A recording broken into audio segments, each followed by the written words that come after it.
inshallah, let me know when to meet on the contact. Yusuf. Hello. Assalamu alaikum. Are you on, Yusuf? Hi. Okay. Assalamu alaikum. Can you look at the live stream? It should be coming on in a minute, and see if it looks normal.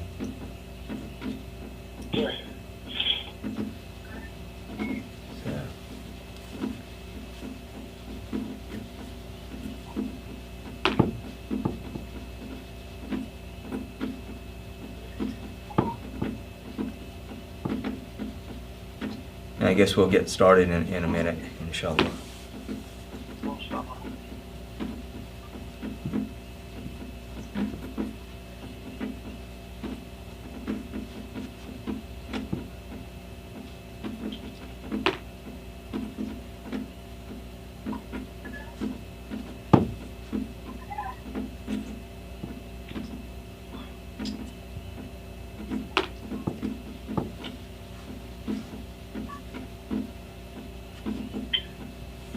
It still looks wide. Okay, because I 480'd it, and it went back to the 1,000 whatever, and then I 480'd it, and so I guess that's fine. I'll just look strange.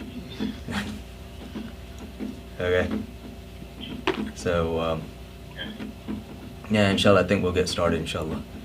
Allahumma salli ala Sayyidina ala Muhammadin wa ala ali salli ala Sayyidina ala Muhammadin barik sallallahu alayhi. I'm going to talk about the finality of prophethood, but for a little while. But before I get into that, any questions, either from last time or any other general questions that you think might be a quick question?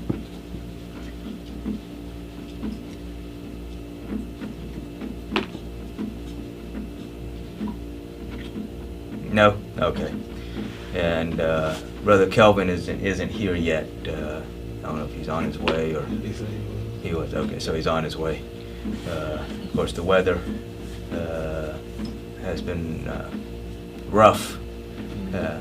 So at the house this morning, the chicken coop caved in because of the water. So chickens were running around, so we had to go get the chickens inside. But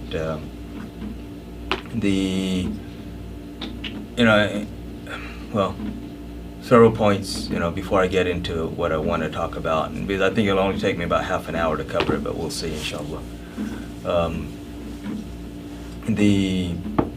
With it being Ramadan, things to remember, and these are things that we kind of pointed out last night, where the reward is greater, the consequences for violations are also greater. Just like, when you go to the Haram, when you go to Makkah or Medina Munawwara, you get so much more blessings. But at the same token, if you commit a sin there, then that's also worse than committing a sin somewhere else.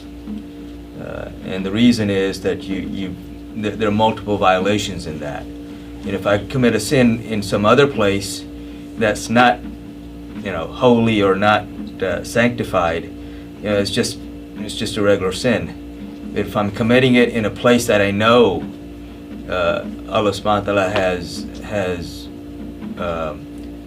ordered us to revere and honor, and I still commit that sin there, then that's a double violation.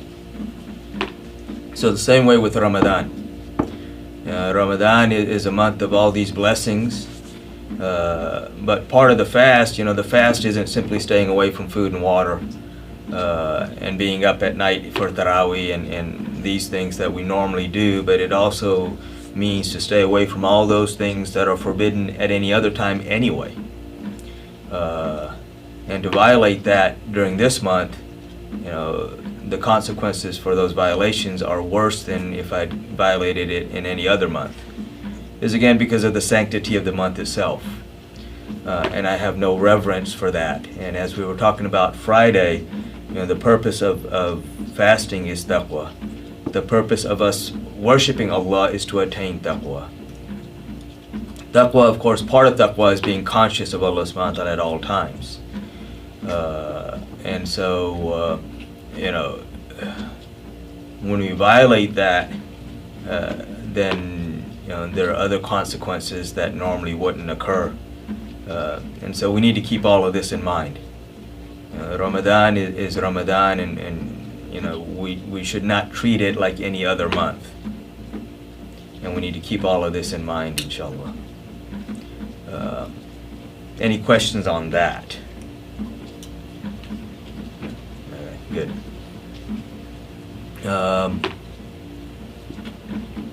I'm going to cover, as I said, the finality of prophethood. And this, in general should be something that we shouldn't have to really think about, but unfortunately we do, because of people attacking it in different ways. And this is a very core basis of Islam.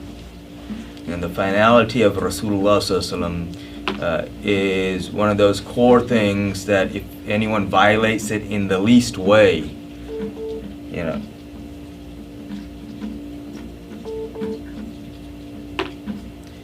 so if anybody violates it in the least way, it takes him out of Islam. Can y'all still hear me? Yeah. Okay. Yeah, there was a call that was coming in, so I didn't know if that messed it up. His WhatsApp gets messed up if you get a call coming in. So this will tie in several basic concepts that we need to understand, inshallah. First off, is that, when we look at Islamic law, the way that the scholars come up with laws and rulings, they have four sources, or four main sources. And all of us know the first two, the Quran and the Sunnah. Most of us don't comprehend what the Sunnah includes, so the Sunnah includes everything that Rasulullah Sallallahu Alaihi Wasallam did or said or is in some way connected to him. Okay, so you have the Quran, which is our first source of law, and guidance, and then you have the Sunnah, which in reality is the explanation of the Quran itself. The third source that the scholars use is what's known as ijma, which is consensus. And I'm going to come back to this point. And then the fourth source is qiyas. Qiyas is where you have a certain situation, you don't have a clear-cut answer in the Quran, the Sunnah, or in ijma. And then so you draw an analogy, you find something that's similar or in some way related to that, and then you use that to come up with a ruling. So that's qiyas. Okay. So these are the four sources. Ijma means consensus. So ijma, but there are different kinds of ijma, and the only one that I'm going to talk about today is the one that's not disputed, which is ijma sarih, also known as ijma nasitam, which means that everyone who is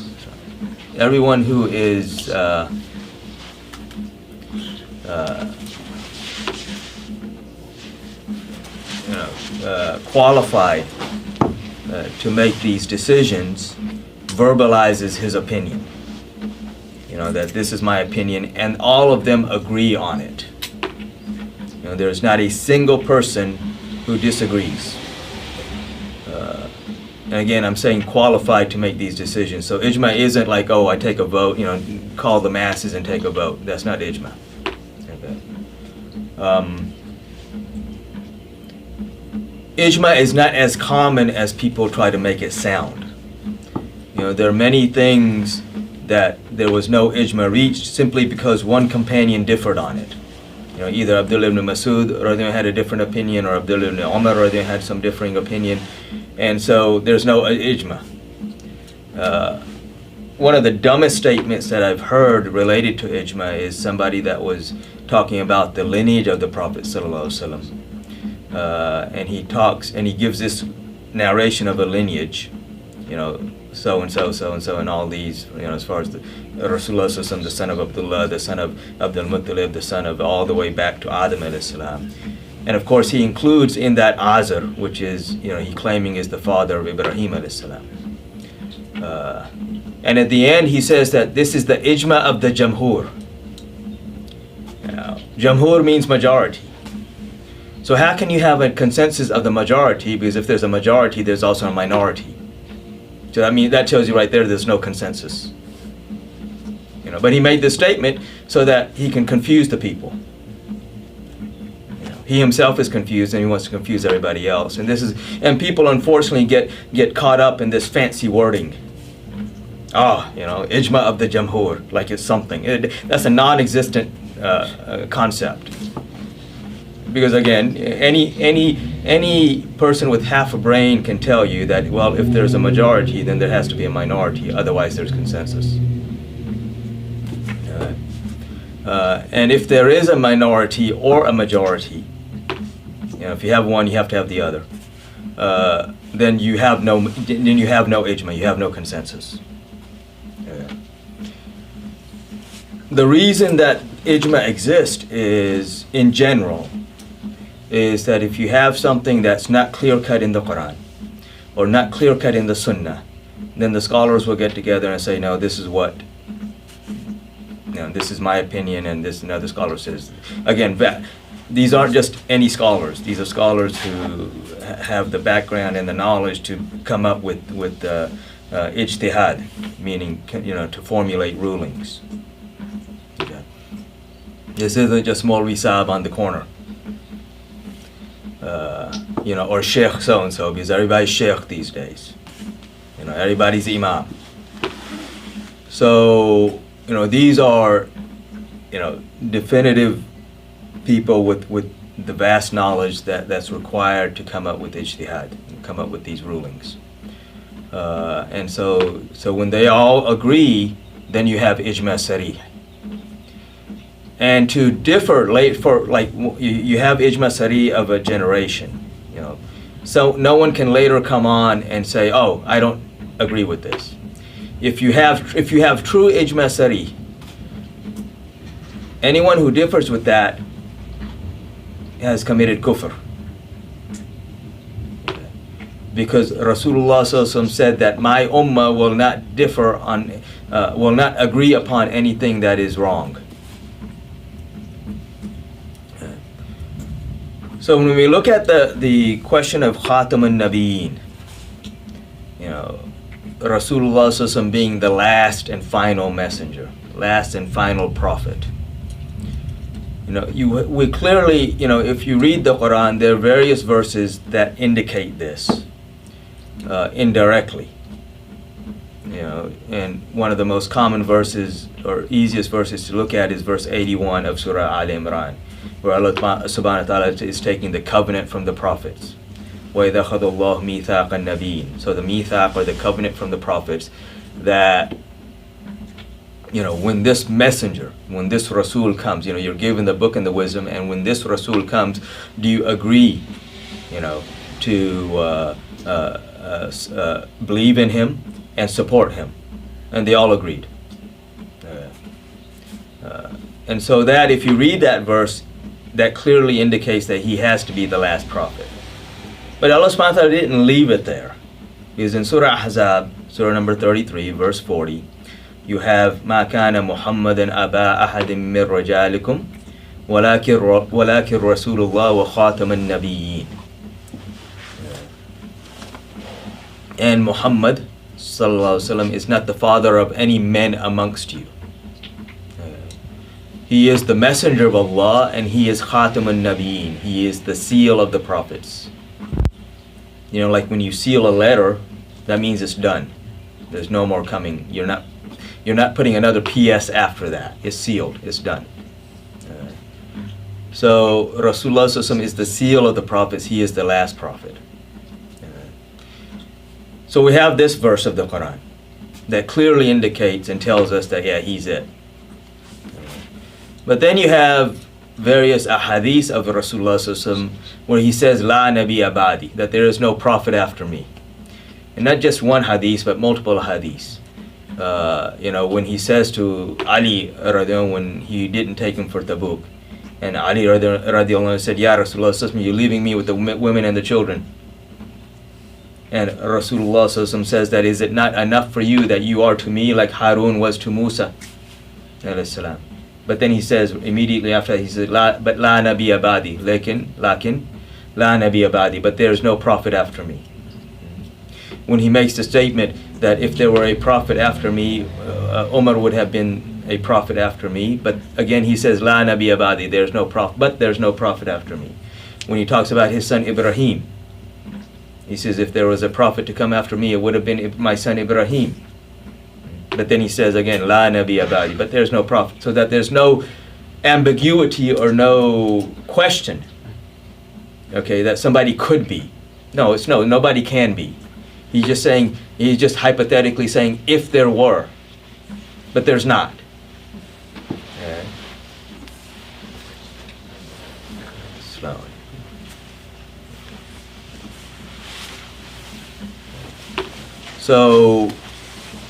So now the question, but there's also ijma on this point from the companions. So one question somebody can raise is, well, if there is already this clear-cut statement in the Quran, and there's this clear-cut narrations of Rasulullah sallallahu alaihi wasallam directly, which are, by all accounts sahih, no one challenges them, or no one with any knowledge challenges these sayings of the Prophet sallallahu alaihi wasallam, then why do you even need ijma? Well, it's already clear-cut, Quran and the Sunnah. But then the ijma comes in so that no later generation can say, well, I think this means something else. I think Khatam al-Nabiyyin means, this is something different. Brother Kelvin just came in, and this is something we've talked about before. This is something actually we talked about when it literally was just a handful of us in the class, and we weren't doing the phone thing. So this is review at this point. I'm going to approach it from a different perspective in a little while, and that will be a little new. So when we look at the companions, when you had, right after Rasulullah sallallahu alaihi wasallam, you had all of these people, and 5 people claiming to be prophets. And of course, Abu Bakr wages war against them all. The final one was Musaylima, Kadhab, Musaylima the liar, who had gained a large following from Najd, and then all these others that have come in and come to them. And so, when the question comes to fight with him, all of them, you have an army of 13,000 companions being sent against him. And amongst this army, you have pretty much all of the fuqaha amongst the Sahaba, all of those who are qualified to make rulings. You have Abu Bakr, Umar, Uthman. Ali radiallahu is not going in the battle, but he's there in the decision making. You have Abdul Rahman bin Auf. You have Mu'adh bin Jabal, Abu Darda, Abdullah ibn Masud, Ammar bin Yasir, and you have all of these who Rasulullah sallallahu alaihi wasallam directly gave permission and authority to give rulings. And then you have those who would be considered later on amongst the companions as fuqaha. Abdullah ibn Umar, Abdullah ibn Abbas, all of them are present. And all of them verbalize the same thing, that no, Khatam al-Nabiyyin means that he is the last prophet. Period. No one else to come after him. There is no leeway in that. They all verbalize this. And those that didn't verbalize acted on it, which is even a higher level. It's one thing, okay, I say something, but I don't act upon it. Well, they acted upon this. So there's no ambiguity that no one can later on and say, no, Khatam al-Nabiyyin means something else, or La Nabi Abadi meant something else. They all say, no, this is what it means, and this is what we're doing. You know, and if anybody claims to be a prophet after him, you know, we're going to war with him.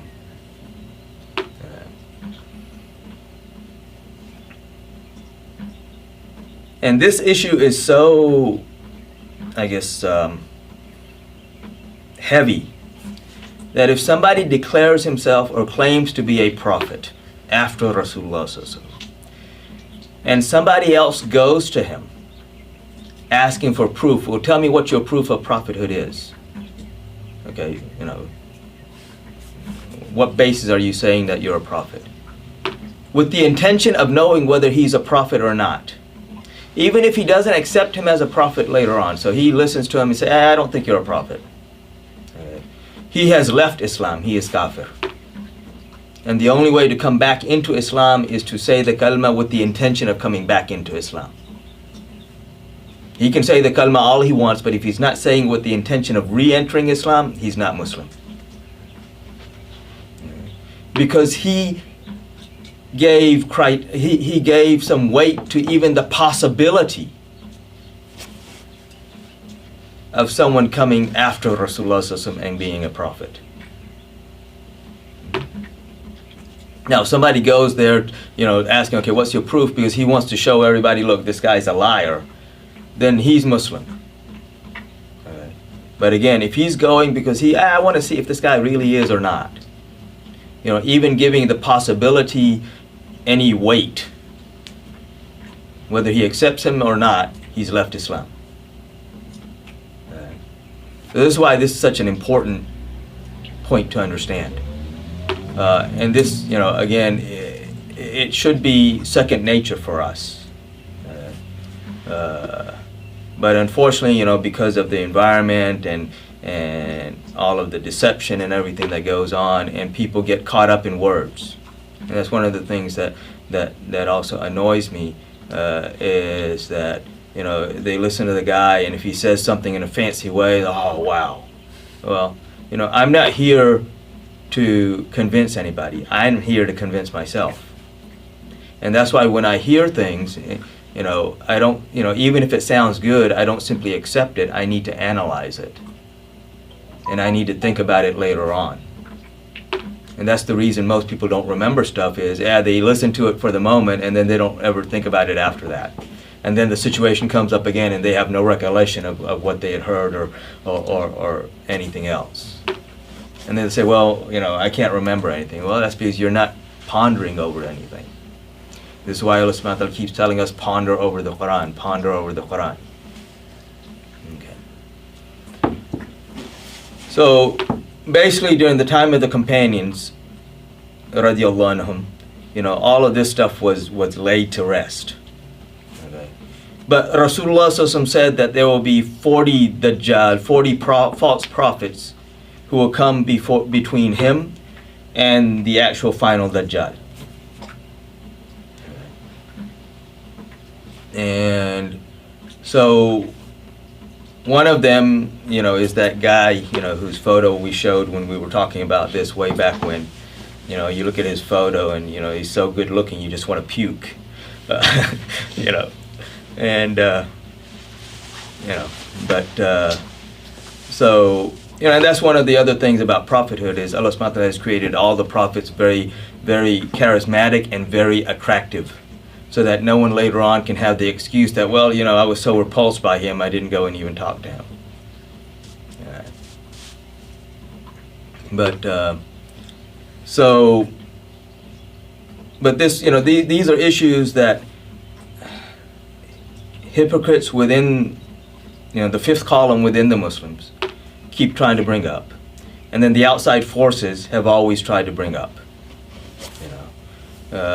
Because if they can convince us that Rasulullah sallallahu alaihi wasallam is just a human being like us, well, people like us are born every day.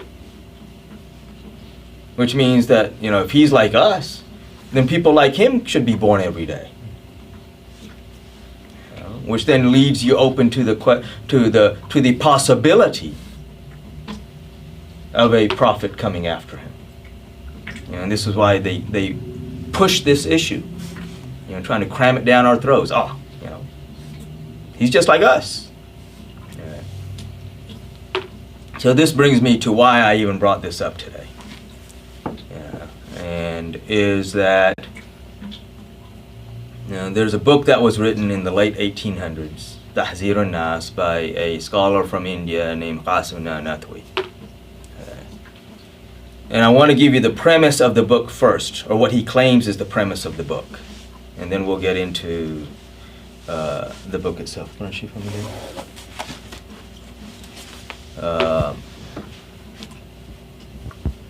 So there is a narration in Imam Hakim's Mustadrak. And if you know, Mustadrak is a collection of hadiths, which is based off of the criteria of Imam Bukhari and Imam Muslim. So if you look at the narrators, it's the same narrators. But when we look at hadiths, we need to remember the advice of Sayyidina Ali karamallahu wajh, when he said that many narrations will come to you, but before you even consider it, make sure that it's in line with the honor and the status of Rasulullah sallallahu alaihi wasallam. And if it's not, then toss it aside. Don't even look at the chain or anything else. Okay. So there's a verse in Surah Talaq, Surah number 65, the last verse of the surah, verse number 12, which starts off with أعوذ بالله من الشيطان الرجيم الله الذي خلق سبع سماوات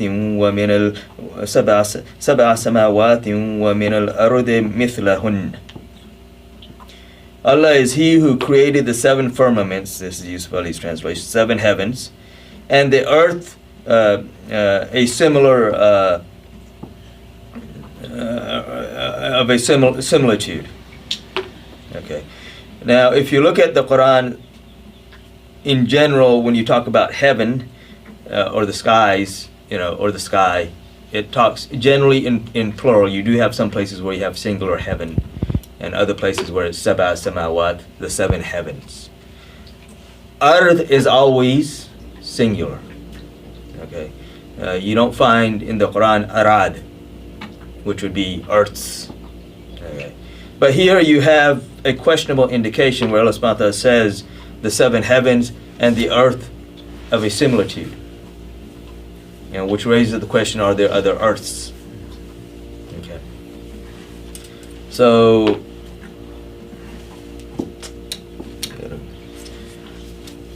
in the narration in Imam Hakim's Mustadrak, Ibn Abbas radiallahu anhu is asked about this verse, and he says in his response that 7 earths, each of which has a prophet like your prophet, an Adam like your Adam, a Nuh like your Nuh, Ibrahim like your Ibrahim, and Isa like your Isa. Okay. So this is supposed the alleged premise of this book. So he takes this narration and he tries to expand upon it and come up with, basically what they claim a treatise on this subject. Now, when I look at the narration itself, and I look at the criteria that Ali radhiyallahu gave me, one is it's important because they'll tell you that, this is hadith marfu. Hadith marfu is a hadith where Rasulullah sallallahu alaihi wasallam, where you have the chain going back to the companion who heard it from Rasulullah sallallahu alaihi wasallam. If I look at this one, Ibn Abbas radhiyallahu is not saying that Rasulullah sallallahu alaihi wasallam said. So this in reality is a statement of Ibn Abbas radhiyallahu anhu himself. Okay. Imam Hakim narrates it. Imam Bayhaqi, his student, says that he didn't accept it even though the chain is strong. He acknowledges the chain, is very strong, but he says that there's no support for this in any other narration or in any other verse of the Quran. There's no support for this. Because he's not simply looking at the first part where he said 7 earths. He's looking at the next part. Okay. When I look at the next part, it's interesting. And one minor point there is that all of these prophets are mentioned, but Musa al-Islam is not mentioned. Okay. Because it should have been a prophet like your prophet, Adam like your Adam, a Nuh like your Nuh, Ibrahim like your Ibrahim, a Musa like your Musa, and a Isa like your Isa. But it doesn't say that. But the bigger issue comes when it says a prophet like your prophet. Two main issues. The minor issue one is Ibn Abbas radiallahu, this is a companion of Rasulullah sallallahu alaihi wasallam who loves him. Why doesn't he say a prophet like our prophet? He says a prophet like your prophet. Is he not your prophet? Just knowing the nature of the companions of Rasulullah sallallahu alaihi wasallam, that goes against that nature. In fact, Khalid bin Walid radiallahu anh killed a man for saying, your prophet said this. Okay. But the other thing is that contradicts a verse of the Quran, famous verse of the Quran. That's actually written right here. Okay. You talk to most people know this verse, which is وَمَا أَرْسَلْنَاكَ إِلَّا رَحْمَةً لِلْعَالَمِينَ. That we have not created you except as a mercy to all of creation, to all of alameen.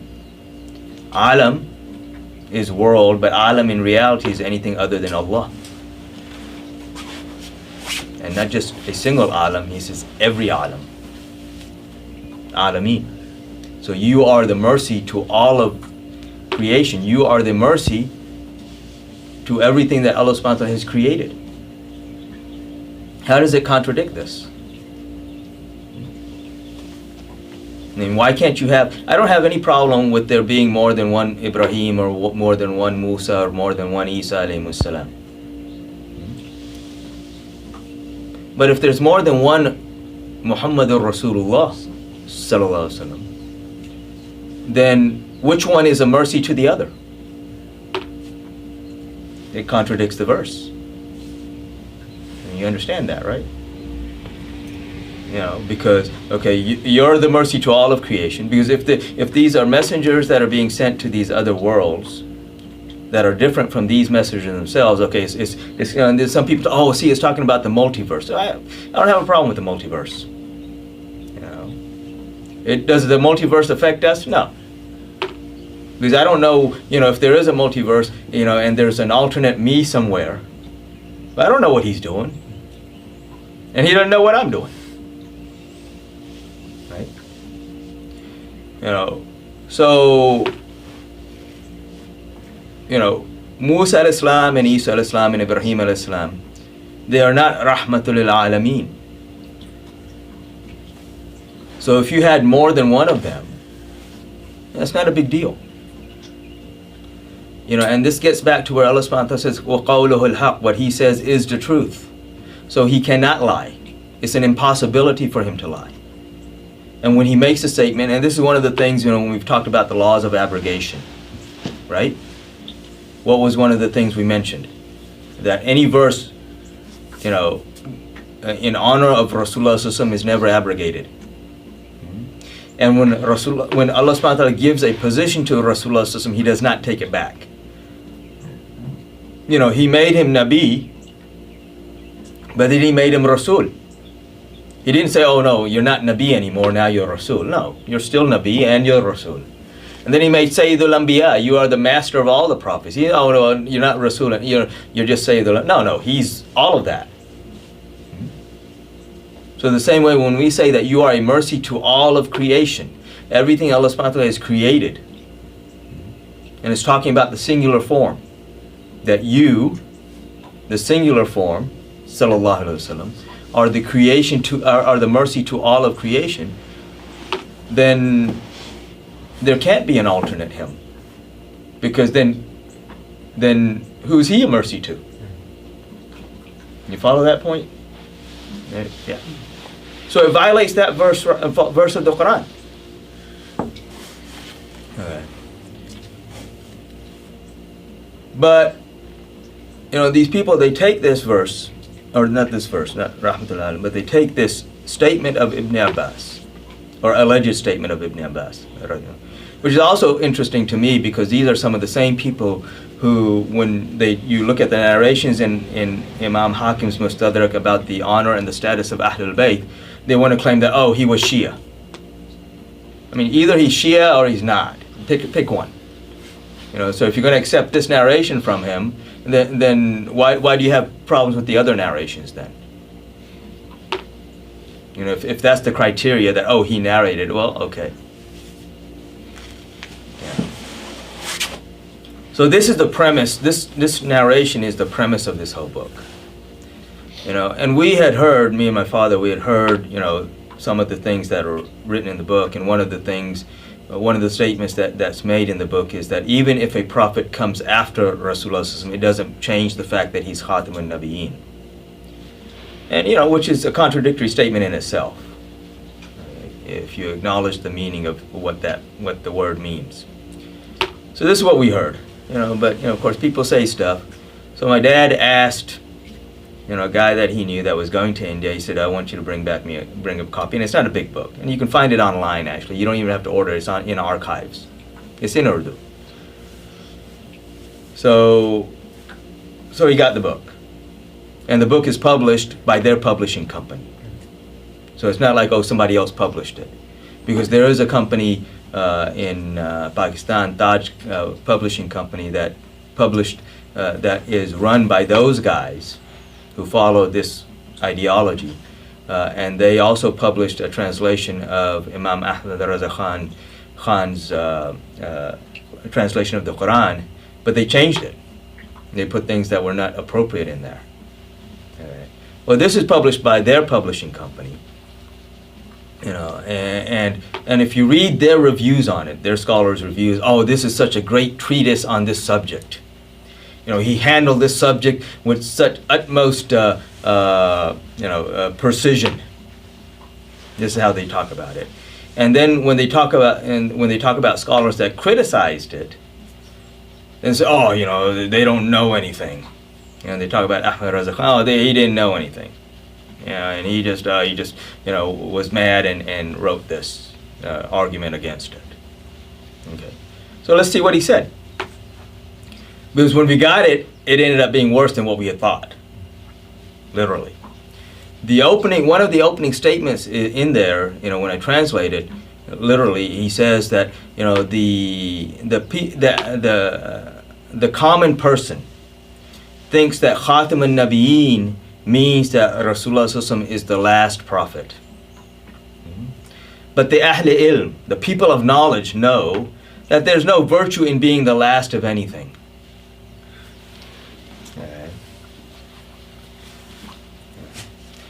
And Khatam al-Nabiyyin doesn't mean that he's the last prophet. It means that he's the zenith of prophets. He's the pinnacle of prophethood. Right in that opening statement, he's opened up the possibility of a prophet coming after Rasulullah. Even though later on he says, well, Rasulullah is the last prophet. Okay. But you opened up the possibility of it. And then, it also talks about that, it also means that, La Nabi Abadi and stuff, those narrations, they just mean that no prophet of his status will come after him. When was there a prophet of his status even before him? Again, you're opening up the door of possibility, where there is no possibility. One of the things that they criticize about him is, Ahmad Raza Khan, when he challenged this treatise, if you call it that, by this guy, is that, Ibn Abbas, and they'll quote other scholars and other companions who talk about, there being more than one meaning to a verse. Well, we don't have a problem with that. But why do you guys always take a meaning that degrades the status of Rasulullah?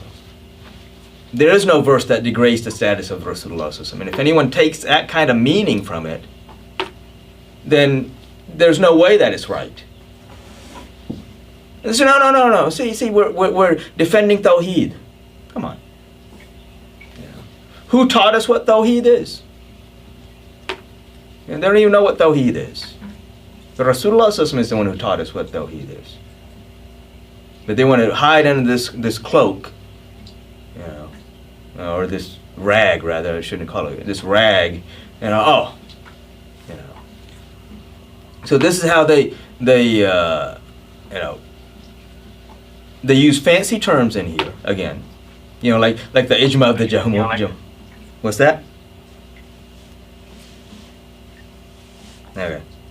So they use fancy terms in here, like I was giving the example of ijma of the Jamhur. They didn't use that term in this book, but he uses all these twisty terms and fancy terms. So if somebody says, oh, see, he says that the Prophet is not the last prophet. And they say, no, he didn't say that. See, over here he says this. He says the Prophet is the last prophet. Well, yeah, he didn't say that clearly. But again, in all the wording, he opened up the possibility. And according to the ijma of the companions, there is no possibility. According to the Quran and the Sunnah, there is no possibility. So, so they take these things, and the problem is people read these books from these other guys, or read their arguments from the other guys, and again, they cover it up with such fancy words, because the bigger issue is that, people don't know the basics. They don't know the basics of Ahl Sunnah.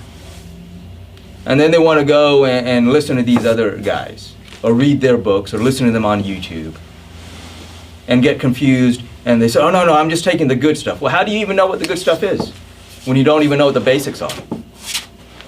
And what I'm talking about right now, this is basic stuff. There is, and we've talked about this before. I didn't go into the detail of the premise that he used, but this is all for the two of you came a little later on. Yeah, but for the two of you, this is all basic stuff. And you understand that, but again, and that's why you quit watching all these guys, because you'd start listening to them and you realized, oh gosh, this is messed up. And that's the problem, is we don't know the basics, and we want to, see, this guy said this or that, and this is where these guys, Ahmad Raza Khan Bareilly, rahmatullahi, I respect him, I honor him. I'm not, I guess, what you call a follower of him. He's got his silsila, I've got my silsila. But the aqidas match, the ideologies match, and so he challenged all these guys who made all these stupid statements, in the subcontinent, because this is what the British wanted. And so they basically create all this propaganda against him, to the extent that there are people that are supposed to be Barelwi, and I definitely don't adhere to the modern day, what they're calling the modern day Barelwis, because they've deviated in a whole different light. Those are the guys like I was talking about before, like Dr. Asif Jalali, who made the statement that Bibi Fatima Salamullah alayha, she made a mistake, when she did this, or this was a khata from her, astaghfirullah. And other guys that are making stupid statements about Ahlul Bayt, and all of these. So these guys have totally, if you look at the kalam of Ahmad, or the poetry of Ahmad Raza Khan Bareilly, everything they're saying contradicts that, but they're claiming to be his followers. Okay.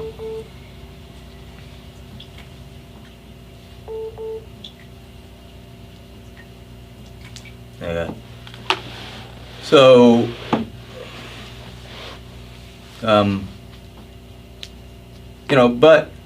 so he challenged them on these points, and they bring up points, and then you have people that like, give you an example. There was a poem by some dude, I forget the guy who wrote the poem, talking about the Prophet sallallahu alaihi wasallam, and he says that Allah is sitting, or Khuda, or God is sitting on the throne. And that reflection is Muhammad on the earth. So he makes this type of statement. It's kind of an odd poem. And so some people had claimed later on that, it was Ahmad Raza Khan Bareilly. and which it was not. It's not his poem. He didn't make that statement. And so this other guy challenged this other so-called scholar on this. That, see, your scholar said this, and he said, oh, I don't accept that. Well, what? Because he didn't want to admit that, well, I don't even know whose it is. So he basically threw the scholar that he's claiming to follow under the bus, when it wasn't even his poem. So you get these guys who, again, it's just very irritating, to say the least. But again, these are basic points. It's not, this isn't, this isn't rocket science. Okay? Or at least it shouldn't be. And that's why, you look at anyone who excels in their field. Why do they excel? Because they know the basics. And they know the basics forward and backwards. Islam is not that complicated. La ilaha illallah Muhammadur Rasulullah sallallahu alaihi wasallam. Yeah, it's not complicated. And part of Muhammadur Rasulullah is to accept him as the final messenger with no possibility of any messenger coming after him, any prophet coming after him. And so this is the point that they bring up is, well, what about Isa alayhi salam? Well, Isa alayhi salam's not coming yet. Isa already came. And he's simply coming to fulfill or coming back to fulfill what Rasulullah sallallahu alaihi wasallam wants him to do. So he's going to be coming back, not, even though he's still a prophet. Again, Allah subhanahu wa ta'ala gave this to him and he didn't take it back. But when he returns, he's not going to return in the capacity of a prophet. He's not going to bring any new revelation. He's not going to bring anything new or anything different. He will come as a follower of Rasulullah sallallahu alaihi wasallam. So when people try to make that argument, well, what about Isa alayhi salam? Well, again, that doesn't violate Khatam al-Nabiyyin. Because Isa alayhi salam already came. And just like all of the prophets in reality, none of them are dead. They're all alive. So if I, when I know Hayat al-Nabi, they're all alive, right? So does that mean that they're after him? No. Okay. I'm trying to think. I think there might be a couple of points I've missed that I was thinking about.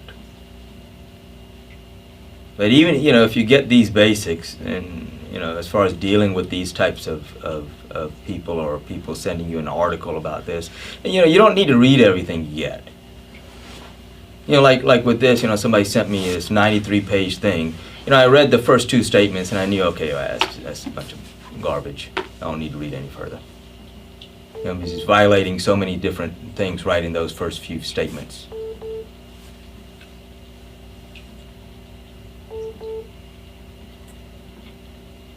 Everybody wants to call me today. There was something else that I was thinking about that might come up as a question. I can't think of anything right now. I know there's something. It'll come to me later, inshallah. But any questions on this? Kind of, sort of. Yeah. Okay. I know we talk about Ramadan. You talked about work on yourself. But I know Ramadan 10 days is mercy, forgiveness, and emancipation. Yes. I know it's besides working on ourselves, each 10 days, is there something else we should be, I guess, to distinguish the 10 days Okay. for ourselves? Yeah, so the question is, with Ramadan, Rasulullah sallallahu alaihi wasallam, he's broke it up into 10-day sections. First 10 days is mercy, second 10 days are the days of forgiveness, and the third 10 days are the days of the emancipation from the fire. Okay. And as I said in Jummah, or after Jummah, these are not mutually exclusive things.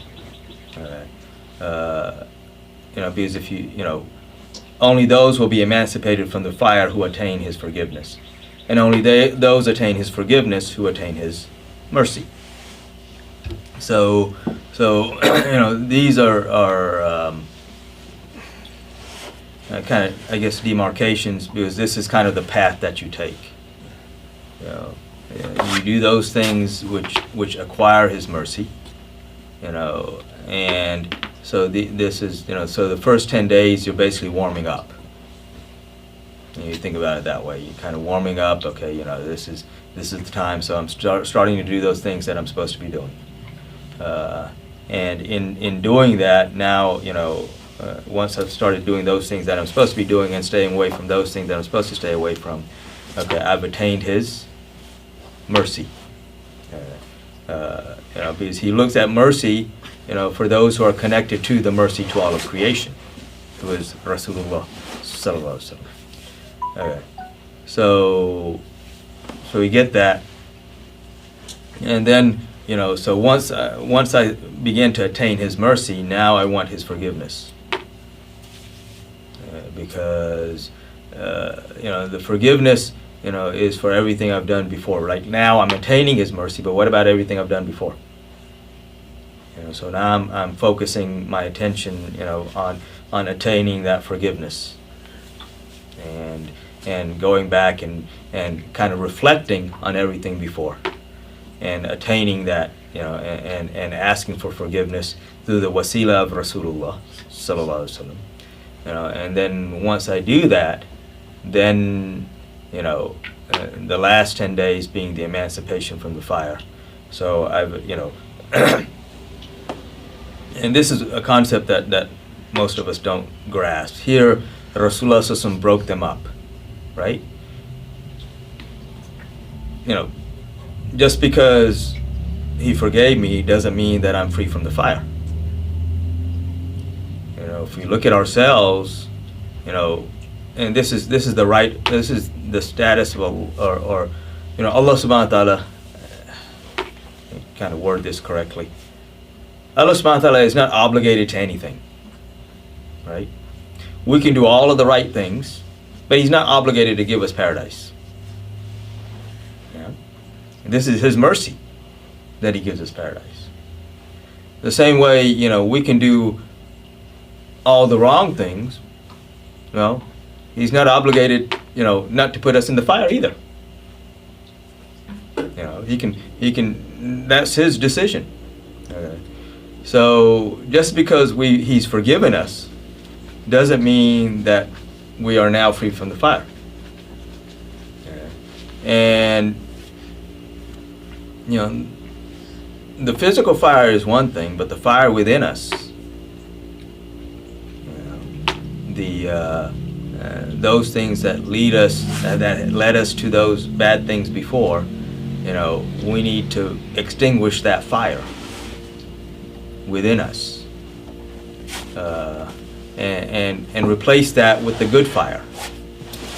It's kind of like there's a qawwal where he says that those who are talking about Allah subhanahu wa ta'ala, He says that those who don't know you or are far from you, they have no peace. But those who are close to you, they also have no peace. Because the lover is always in turmoil. Because he's always looking, always concerned that maybe my beloved is upset with me, or he's always also concerned that I want to make sure that my beloved is pleased with me.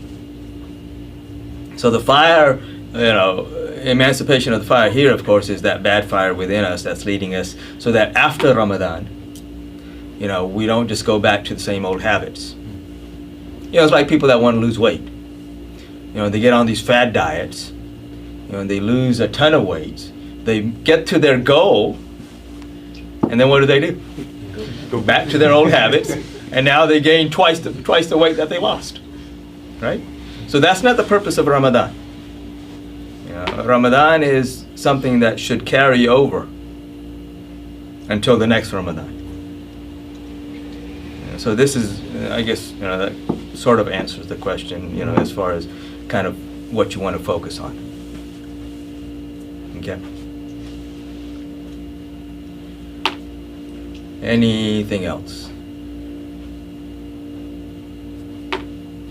I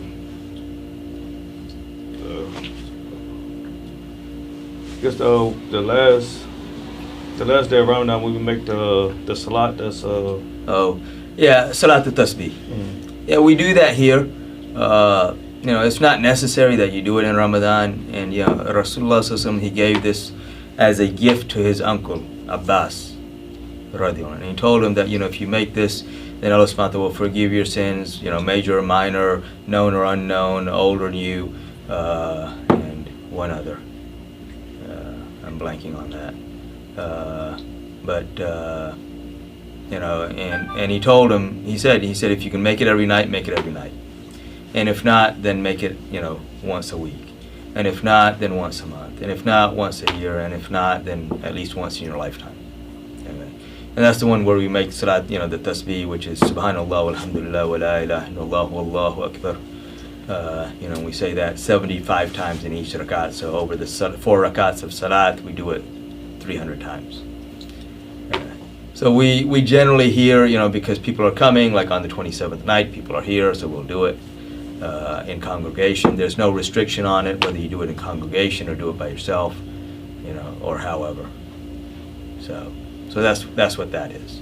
That's not like a specific part of Ramadan, you know. But you know, again, Ramadan, all the blessings are also multiplied. So you know, that's why we tend to do it then. But you can make it at any time. I'm gonna need some review on that one. Yeah. Yeah. I tried looking it up too, but you know, on YouTube they got different. Yeah, different versions how they do yeah. it. There are 2 ways from the hadith of making it, and the way that we make it is the simpler way, to keep people from getting confused, and we'll go over that when it's time, inshallah. Anything else?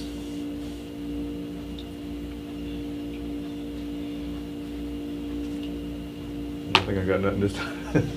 Ain't got much this time. Oh well, you'll make this boring for us. Jafar wants to see you come. You always have something. Yeah, I think I got nothing this time. All right. But you know, as far as like Khatam an-Nabiyyin, you know, again, that's, you know, again, these are basics that we need to understand. And you know, so you know, there's no room there even for the possibility. And this is why, you know, there are scholars who claim that this other scholar who wrote that book is kafir, because he opened up the possibility when there is none. And there is ijma on that there is no possibility here. But again, they want to say, oh, no, see, he never denied it. Well, yeah, he didn't deny it. He never denied Prophet ﷺ being the last prophet. Just like someone who goes to someone who's claiming to be a prophet and asking him, well, what's your proof? He doesn't deny, he hasn't denied yet that Prophet ﷺ is not the last prophet. He hasn't denied that he hasn't denied that he is the last prophet. He just simply opened up the possibility that maybe there is another prophet. And you know, so this is not something to be trifled with, and this is something that, you know, for us should be like a knee-jerk reflex. Somebody's, oh, so and so claims to be a prophet. Okay, that's a liar. Period. And that's also the interesting thing here is that when Isa alayhi salam comes, people don't think about this. Allah subhanahu wa ta'ala will send Mahdi alayhi salam first. And then the Muslims will realize that this is truly the Mahdi. And then Dajjal will come. And then Isa alayhi salam will come. And Imam Mahdi alayhi salam will affirm Isa alayhi salam as being, yeah, this is the Isa. So that there's no doubt, okay, he is Isa. Because otherwise it should be, you know, another knee-jerk reflex for everyone. That anybody claiming to be a prophet after Rasulullah sallallahu alaihi wasallam is a liar. So Mahdi alayhi salam will affirm him, no, this is Isa alayhi salam. You know. And this is part of why, you know, that order is significant as to how they come, how they arrive. Okay. You got a question, something came to me. Okay, good. Yeah. Well, I know the first 10 surahs of Surah Al-Kahf, that's what we say to protect us from the Dajjal. But you said the last before is what we should say before we go to sleep. No. It's the first 10 and the last 10. Okay. Yeah. So Rasulullah SAW said that whoever recites the 10 verses of Surah Kahf, first 10 verses, and another narration he talks about the last 10 verses, and some narrations both verses. So, it's good to recite both the first 10 and the last 10 every night. And he said more or less that this would protect you from the fitna of Dajjal. There's certain things that have to be clear here, though. Whenever statements like this are made, you have to look at the prerequisite to the statement itself. And just like, salat. There are prerequisites to salat. One of the prerequisites is that I have wudu. Okay. Well, so if somebody comes and makes salat and he doesn't have wudu, well, don't count. Yeah, it doesn't matter. It doesn't count. Same way, even wudu has prerequisites. Be able to simply make wudu, you have to be in a condition where you're not required, where ghusl or the bathing is not an obligation on you. So you have to have some level of purity to begin. Otherwise, okay, if I'm in a condition where this is an obligation for me to take ghusl, I can't simply do wudu. Right? So everything has its prerequisites. So the same way here when he talks about, like he said, Man qala la ilaha illallah fadakhala al-jannah. That whoever says la ilaha illallah, he will enter paradise. Okay. And we know the hadith. But even that has prerequisites to it. Right? So, and part of, because even the hypocrites said la ilaha illallah.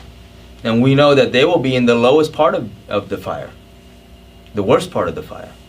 Even beneath Abu Jahl. So, again, prerequisites. The prerequisite to everything is Iman. It is the love of Allah and His Messenger, sallallahu alaihi wasallam. But it also includes loving the ones that He loves, which means the love of Ahlul Bayt, the love of the companions. And all of these things are prerequisites to all of this. So, if somebody has an issue with Ahlul Bayt, with the household of the Prophet sallallahu alaihi wasallam, or with his companions, he can recite Surah Kahf all he wants.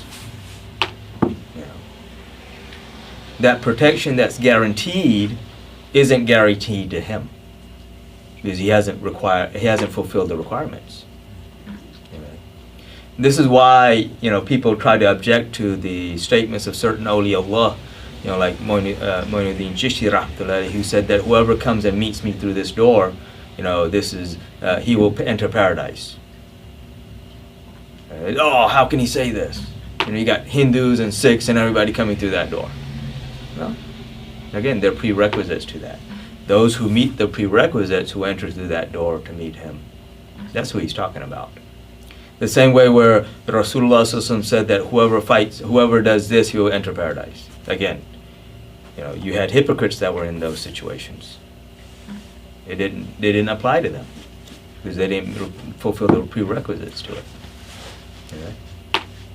So, you have, and this gets back to where, like, he talks about the Khawarij, and he's talking to the companions, and he's telling them that you will be ashamed of your recitation of the Quran. You will be ashamed of your salat compared to their salat. You will be ashamed of your fasting compared to their fasting. Okay? Yet these people, they have nothing in the hereafter. They're doing all of these things that in appearance makes them muttaqi, makes them people of taqwa, makes them, righteous in appearance. But they haven't humbled themselves the way they need to humble themselves, so they have nothing in reality. So Surah Kahf, and it's very interesting if you look at Surah Kahf, the first 10 verses, and we talked about this at one of the programs that we did on Imam Hussein al-Islam. That 9th verse should always remind us of him.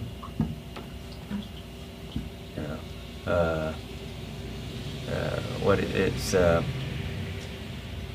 Jafar, the 9th verse. My mind shifted to another verse.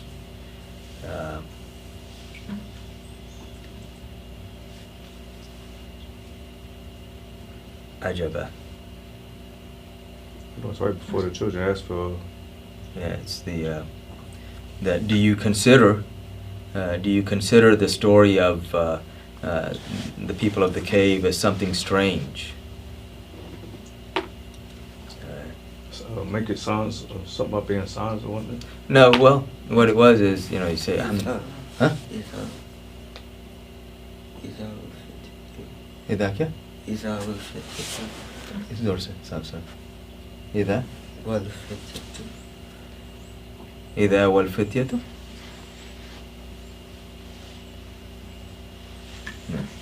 कौन सी देख लो.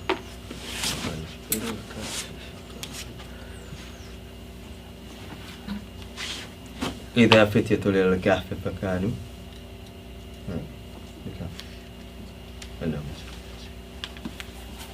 You know, but so when we're reciting this again, you know, nothing is mutually exclusive. Everything is connected.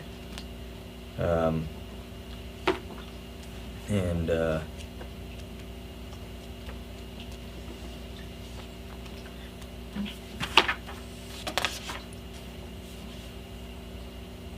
أم حسبت أن أصحاب الكهف والرقيم كانوا من آياتنا عجبا. Or dost thou think that the companions of the cave and of the inscription were wonders among our signs, or they're strange?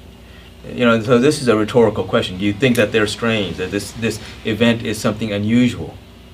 You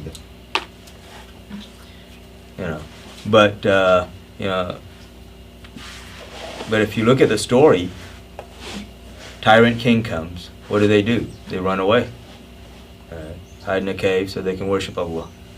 You know, Allah subhanahu wa ta'ala puts them to sleep for 900 years. I mean 300 years. 309 years lunar, right? And then they wake up, and then the good king's there. And so, but you know, but Allah subhanahu wa ta'ala is rhetorically asking, do you think that this is strange? Meaning, it's not strange.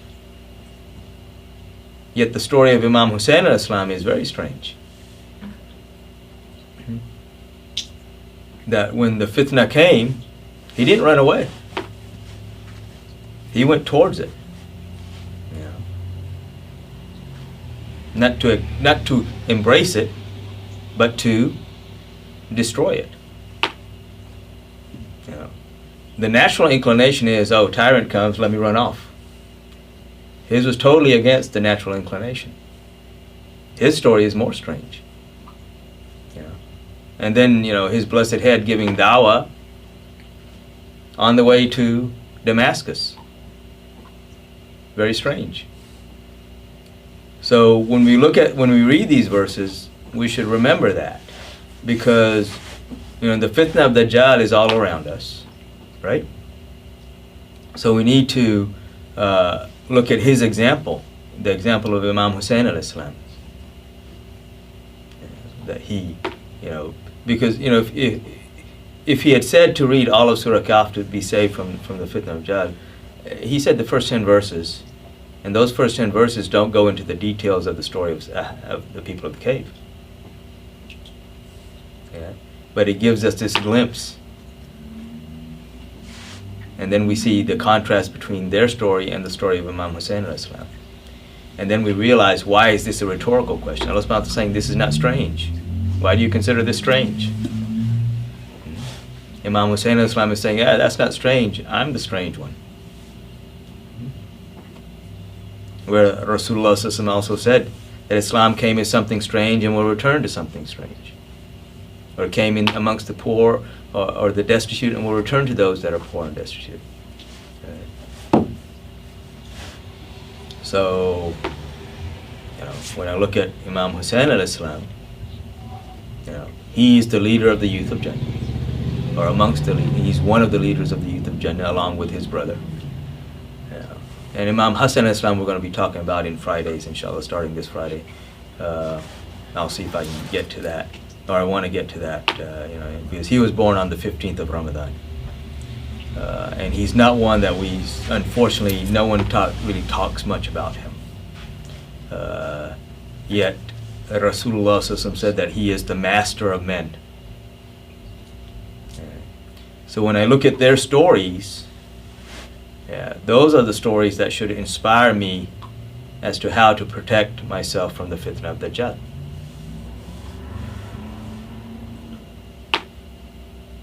And how to deal with varying situations.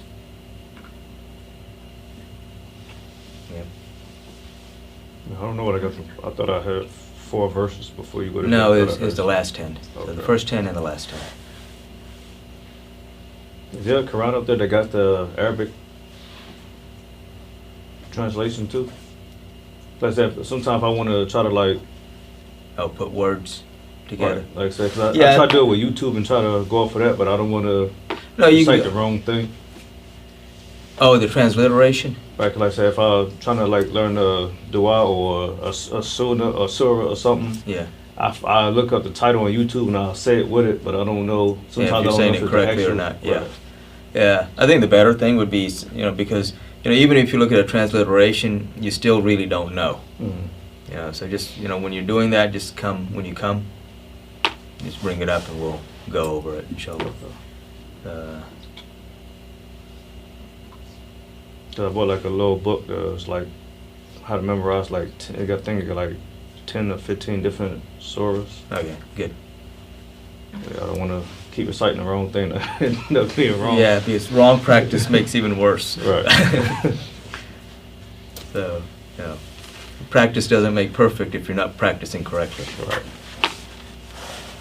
So, I guess lastly though, when we do talk about the household of Rasulullah sallallahu alaihi wasallam, how do we? I know we got the hadith and the Quran, but is there like different books that talks about them specifically that we could? yeah, there are. I guess I need to find something. He's talking about a book that would talk about Ahlul Bayt specifically. So I guess I need to find something in English that would be decent. The problem these days is, a lot of the printing press, just like the media, is controlled by varying groups that want to downplay their position. And, like we've talked about, each one has their place. So the companions have their place and the Ahlul Bayt have their place. And to compare them is like comparing apples and oranges. You're talking about 2 different categories. And this is like what Ibn Umar radiallahu anhu, when he talked about what the companions used to say as far as who they considered afzal or the greatest, but then he didn't mention any of Ahlul Bayt.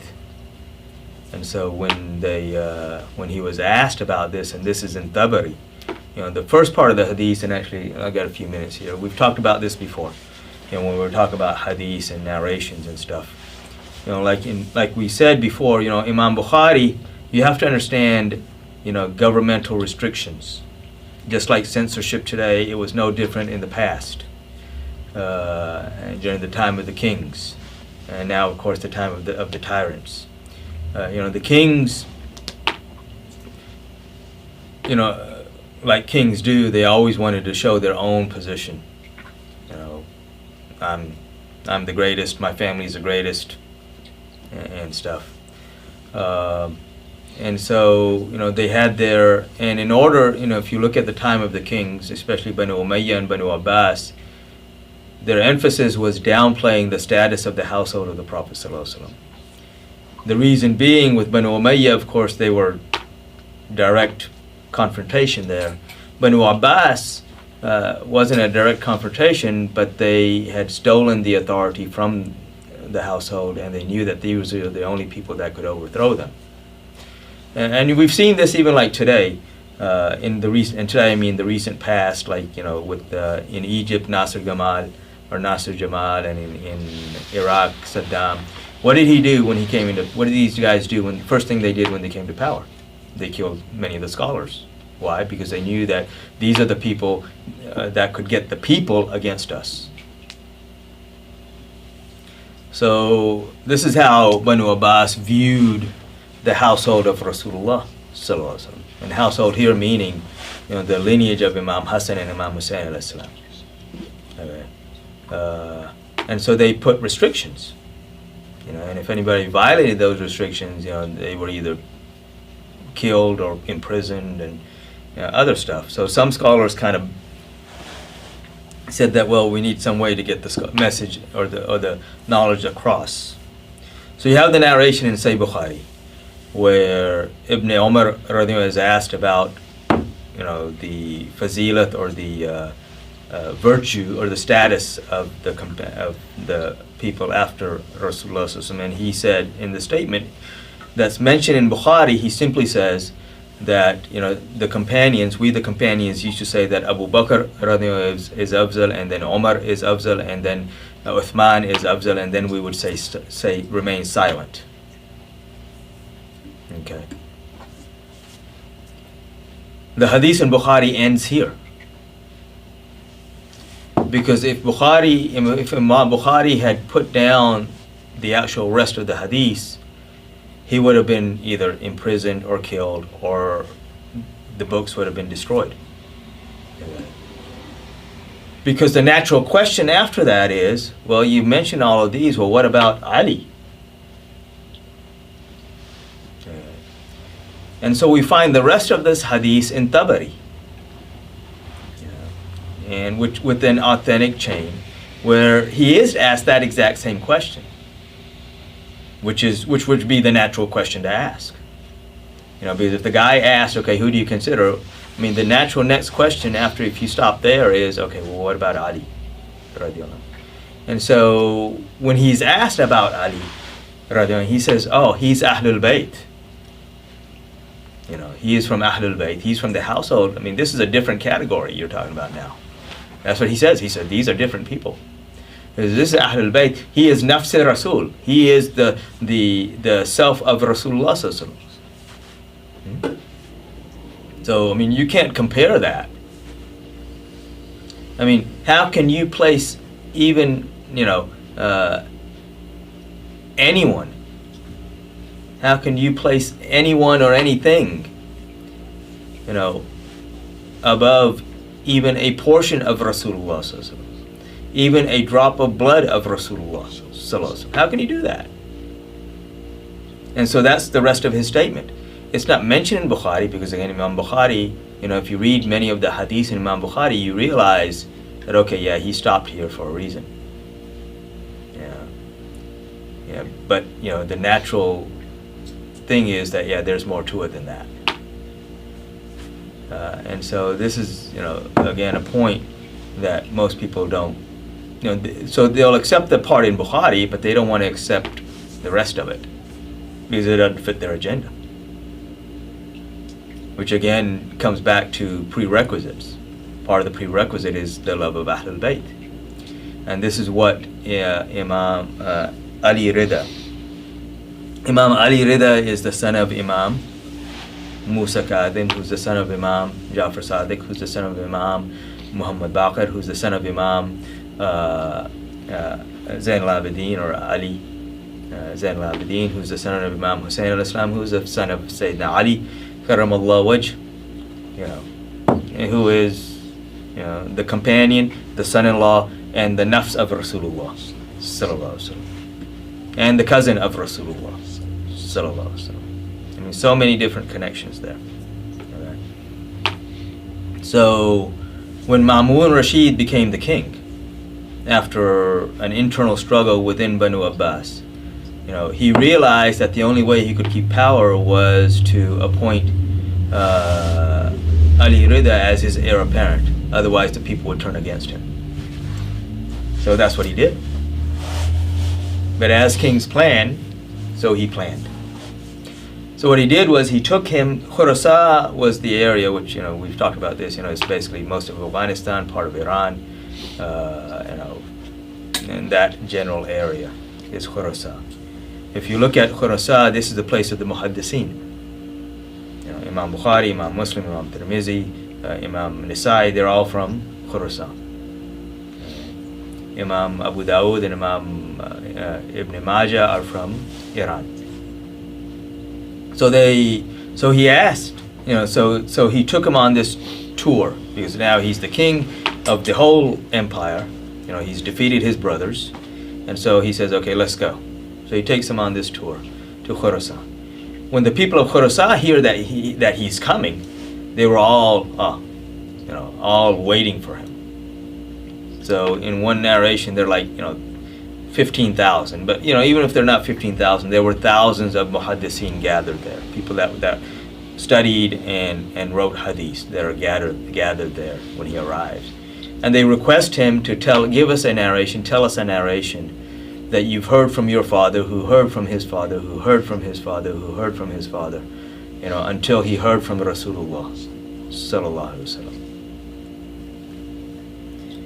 You know, and one of the nature of the household of Rasulullah sallallahu alaihi wasallam is that they're very sakhi, they're very generous. You know, and if you ask for this much, they give you this much. You know, you ask for a little, they give you a lot. They give you more than what you asked for. So Imam Ali Rida, he stands up and he says that I, Ali, the son of Rida, heard from my father. So I, Ali Rida, the son of, heard from my father, Imam Musa Kadhib, who heard from his father, Imam Jafar Sadiq, who heard from his father, Imam Muhammad Baqir, who heard from his father, Imam Ali Zain al-Abidin, who heard from his father, Imam Hussein alayhi salam, who heard from his father, Imam or Ali Karamallahu wajhu, who heard from Rasulullah sallallahu alaihi wasallam, that Allah subhanahu wa ta'ala says, you know, so they had asked for a hadith marfu, he's giving them a hadith qudsi. You know, they asked for a hadith qawli, he's giving them a hadith qudsi. That Allah subhanahu wa ta'ala says that La ilaha illallah is my fortress. And whoever enters my fortress, you know, enters my safety. He becomes protected. So when he says this, all of them are kind of, I guess, figuratively jumping up and down in joy. Takbir Allahu Akbar, hearing this. But then he says, but it has conditions, prerequisites.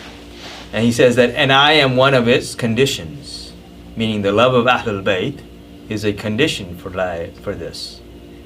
And just because, you say La ilaha illallah, it doesn't mean that you're safe now, if you're not meeting the requirements. So, and Imam Ahmad bin Hanbal, he says that this isnad, this chain of narrators, has in it the power to cure the insane.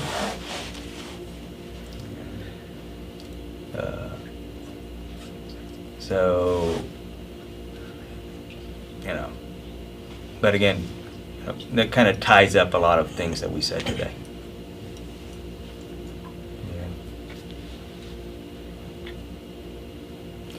We got 5 minutes.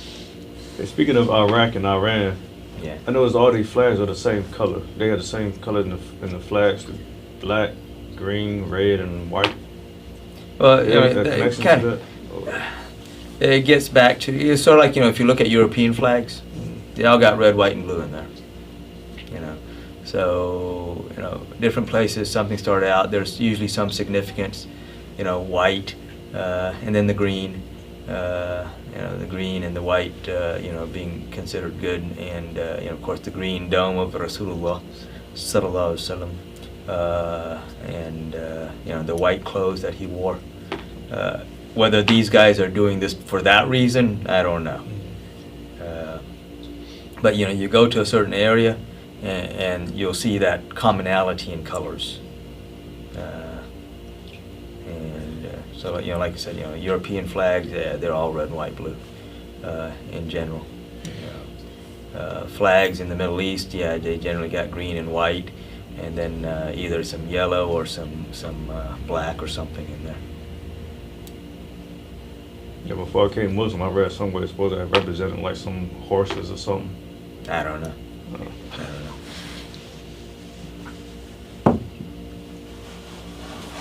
But, well, inshallah, if there's no other questions, then we'll kind of end it here today. Any questions from the people on the phone?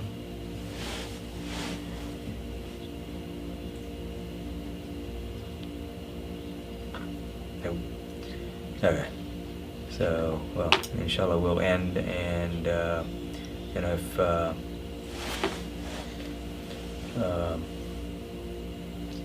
if you think about something next week, but we'll probably focus more on Ahlul Bayt next week. Kind of depends on what comes up, inshallah. So may Allah subhanahu wa ta'ala protect us and our families and the Ummah of Rasulullah sallallahu alaihi wasallam from all of this fitna, and guide us and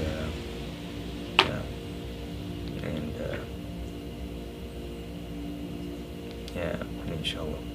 Allahumma salli ala Sayyidina Muhammad wa ala salli ala Sayyidina Muhammad wa barik sallallahu. Assalamu alaikum wa rahmatullahi wa barakatuh. Wa alaikum assalam wa barakatuh.